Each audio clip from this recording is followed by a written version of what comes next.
नारायण नारायण। आज का विषय है भगवान कल्पना से परे है। मनुष्य का स्वभाव ही ऐसा होता है कि जितना हमारी कल्पना में आता है उतना ही हम सत्य मानते हैं, लेकिन इसका कोई विचार ही नहीं करता कि हमारी कल्पना कितनी संकुचित होती है। जो कल्पना से परे है, जहाँ कल्पना रुक जाती है, जिसे कल्पना बांध नहीं सकती, उसे कल्पना से कैसे जाना जा सकता है।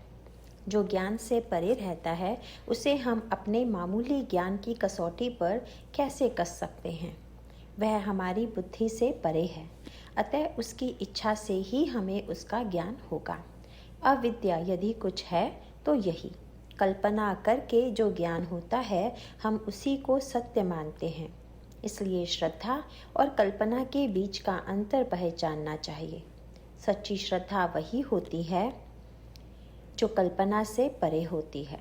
प्रहलाद जितना नाम को सत्यत्व देते थे, उतना सत्यत्व हम नाम को नहीं देते। कल्पना की गति प्रहलाद ने नहीं निर्माण की। कल्पना के परे की बातें यदि इस तुच्छ संसार में घटती हैं, तो भगवान कल्पना से परे है, ऐसा मानने में क्या हर्ज है।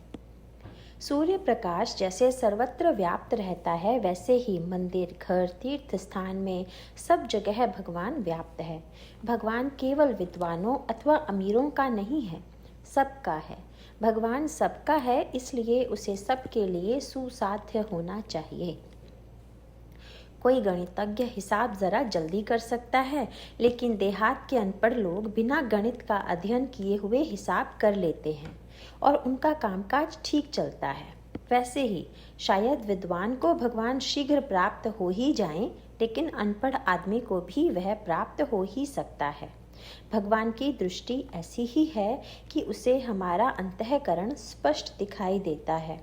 वह जैसा होता है उसके अनुसार भगवान हमें निकट लेता है या दूर करता है। मनुष्य का जन्म होते ही सभी नाते उससे अपने आप लग जाते हैं। वैसे ही परमात्मा आनंद रूप है। ऐसा कहने पर यह समझना चाहिए कि सब गुण उसमें आ जाते हैं।